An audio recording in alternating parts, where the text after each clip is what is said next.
ଆଜିଠୁ ବଜାରରୁ chilli sauce ଜମା କିଣନ୍ତୁ ନାହିଁ, ଘରେ ଦିଅନ୍ତୁ ବନେଇ। ବିନା କେମିକାଲ, ବିନା ରଙ୍ଗରେ ପ୍ରସ୍ତୁତ କରିବା ଆଜି ଘରେ ଅତି ସହଜରେ ମାତ୍ର 5 ମିନିଟ୍ ଭିତରେ। ଦର୍ଶକ ବନ୍ଧୁ ସମସ୍ତଙ୍କୁ କରୁଛି ମୁଁ ପ୍ରଣିପାତ।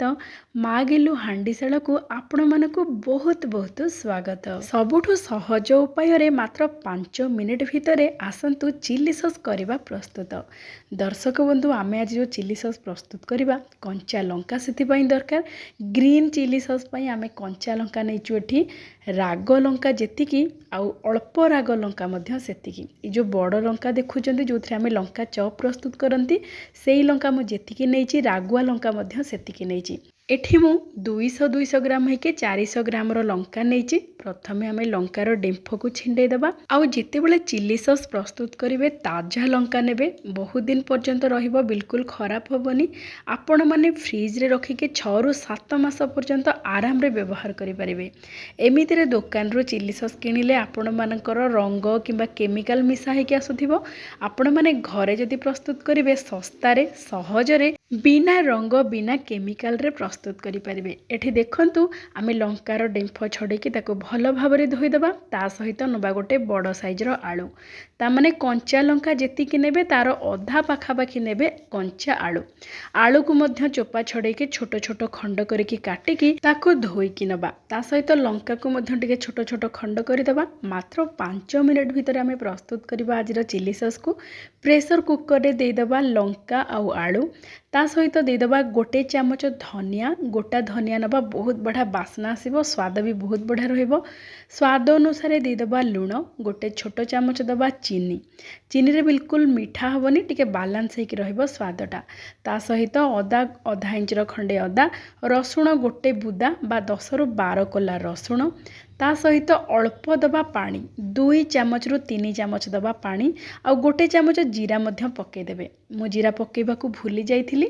ଆପଣମାନେ ଏମିତି ସବୁ ଗୋଳେଇକି ମିଡ଼ିୟମ୍ ଫ୍ଲେମ୍ରେ ଗୋଟେ ହୁଇସିଲ୍ ଆସିବା ପାଇଁ ଛାଡ଼ିଦେବେ। ପ୍ରେସର କୁକରରୁ ଅଟୋମେଟିକ୍ ଏୟାର ରିଲିଜ୍ କଲା ପରେ ଆପଣମାନେ ଢାଙ୍କୁଣୀକୁ କାଢ଼ିବେ। ଏଠି ଦେଖନ୍ତୁ ଆଳୁ ଆଉ ଆମେ ଯେଉଁ ଲଙ୍କା ନେଇଥିଲେ ତାକୁ ଆମେ ଛୋଟ ଛୋଟ ଖଣ୍ଡ କରିକି କାଟି ଦେଇଥିଲେ। ମିଡ଼ିୟମ୍ ଫ୍ଲେମ୍ରେ ଗୋଟେ ସିଟିରେ ବଢ଼ିଆ ଭାବରେ ସିଝି ଯାଇଛି। ଆଉ ଆମେ ଯେଉଁ ମସଲା ଦେଇଥିଲେ ବହୁତ ବଢ଼ିଆ ବାସ୍ନା ଆସୁଛି, ରସୁଣ, ଅଦା ଆଉ ଧନିଆ, ଜିରା। ମୁଁ ଜିରା ଆଗରୁ ପକାଇ ନଥିଲି, ଏବେ ଏଇଠି ଜିରାଟା ପକାଇଲି। ଆପଣମାନେ କିନ୍ତୁ ଯେତେବେଳେ ସିଝେଇବେ ଜିରା ଗୋଟେ ଚାମଚ ନିଶ୍ଚୟ ପକାଇବେ। ସିଝେଇଲା ବେଳେ ଆମେ ଯେହେତୁ 2ରୁ 3 ବଡ଼ ଚାମଚ ପାଣି ଦେଇଥିଲେ, ଏଥିରେ ବେଶୀ ପାଣି ଅଂଶ ନାହିଁ। ଯଦି ଅଧିକ ପାଣି ଦେଇକି ସିଝେଇ ଦେବେ ତାହେଲେ ଆପଣମାନଙ୍କୁ ଅଧିକ ସମୟ ଲାଗିବ ଚିଲି ସସ୍ ପ୍ରସ୍ତୁତ କରିବା ପାଇଁ, ମାନେ ରାନ୍ଧିବା ପାଇଁ। ଏଠି ଦେଖନ୍ତୁ ଏମିତିରେ ତ ଆଳୁ ଆଉ କଞ୍ଚା ଲଙ୍କା ସବୁ ବଢ଼ିଆ ଭାବରେ ସିଝି ଯାଇଛି। ଏବେ ତାକୁ ପୁରାପୁରି ଥଣ୍ଡା କରିବାକୁ ଛାଡ଼ିଦେବା। ଥଣ୍ଡା ହେଇଗଲା ପରେ ତାକୁ ପୁରାପୁରି ଚିକ୍କଣ କରିକି ବାଟିଦେବା। ଏବେ ଦେଖନ୍ତୁ ଯେହେତୁ ପାଣି ନାହିଁ ଏଥିରେ ବେଶୀ, ଆମେ ତାକୁ ଚିକ୍କଣ କରିକି ବାଟିକି ଛାଣିଲା ବେଳକୁ ପୁରା ବହଳିଆ ହେଇକି ପ୍ରସ୍ତୁତ ହେବ, ସସ୍ ପୁରା ସସ୍ ଭଳିଆ। କିନ୍ତୁ ଆପଣମାନେ ଯଦି ସିଝେଇଲା ବେଳେ ଅଧିକ ପାଣି ଦେଇଥିବେ ତାହେଲେ ପାଣିଆ ହେଇଯିବ ଆଉ ଆପଣଙ୍କୁ ରାନ୍ଧିବାକୁ ଅଧିକ ସମୟ ଲାଗିବ। ଯେହେତୁ ଆମେ ମାତ୍ର 5 ମିନିଟ୍ ଭିତରେ ପ୍ରସ୍ତୁତ କରିବା, ଏମିତିରେ ପ୍ରେସର କୁକରରେ ମିଡ଼ିୟମ୍ ଫ୍ଲେମ୍ରେ ସିଟି ଆସିବା ପାଇଁ 3 ମିନିଟ୍ ଖଣ୍ଡେ ଲାଗିବ। ଏବେ ଦେଖନ୍ତୁ ଏଇ ଯେଉଁ ବହଳିଆ ହେଇକି ଆମର ପ୍ରସ୍ତୁତ ହେଇଛି ପୁରା ଚଟଣି ଟାଇପ୍ର, ତାକୁ ଆମେ ରାନ୍ଧିବାକୁ ଆଉ ମିଡ଼ିୟମ୍ ଫ୍ଲେମ୍ରେ 2 ମିନିଟ୍ ଲାଗିବ। ଏମିତି ସମୁଦାୟ 5 ମିନିଟ୍ ଭିତରେ ଅତି ସହଜରେ ପ୍ରସ୍ତୁତ କରିପାରିବା ଆମେ ଚିଲି ସସ୍।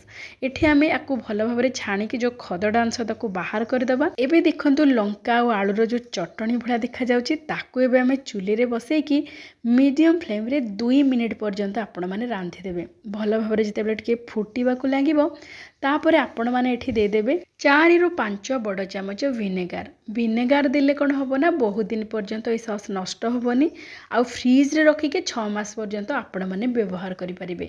ଦେଖନ୍ତୁ ବଢ଼ିଆ ଭାବରେ ମିଶାଇ ଦେବେ। ଏଠି ଫୁଟିଗଲାଣି, ଆମର ସସ୍ ପ୍ରସ୍ତୁତ ହେଇଗଲାଣି।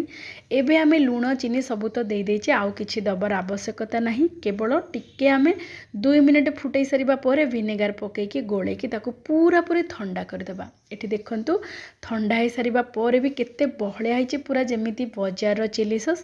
ଆଉ ରଙ୍ଗ ଦେଖନ୍ତୁ କେତେ ସୁନ୍ଦର ରଙ୍ଗ ଆସିଛି। टेक्सचर आउ कलर पूरा दुकान परी ହେଇଛି ନା ଏମିତି ଆପଣମାନେ ଘରେ ସହଜରେ ପ୍ରସ୍ତୁତ କରନ୍ତୁ ଗ୍ରୀନ୍ ଚିଲି ସସ୍ ଆଉ 6 ମାସ ପର୍ଯ୍ୟନ୍ତ ଆକୁ ବ୍ୟବହାର କରନ୍ତୁ ଫ୍ରିଜରେ ରଖିକି। ଆଜିର ପ୍ରସ୍ତୁତି ଆପଣମାନଙ୍କୁ କେମିତି ଲାଗିଲା ବିନମ୍ରତାର ସହିତ ଅନୁରୋଧ ନିଶ୍ଚୟ ଜଣାଇବେ। ଭଲ ଲାଗିଥିଲେ ଲାଇକ୍ ସେୟାର ସବସ୍କ୍ରାଇବ୍ କରିବା ସହିତ ହାଇପ୍ କରିଦେବେ। ଆଜି ପାଇଁ ଏତିକି। ଜୟ ଜଗନ୍ନାଥ।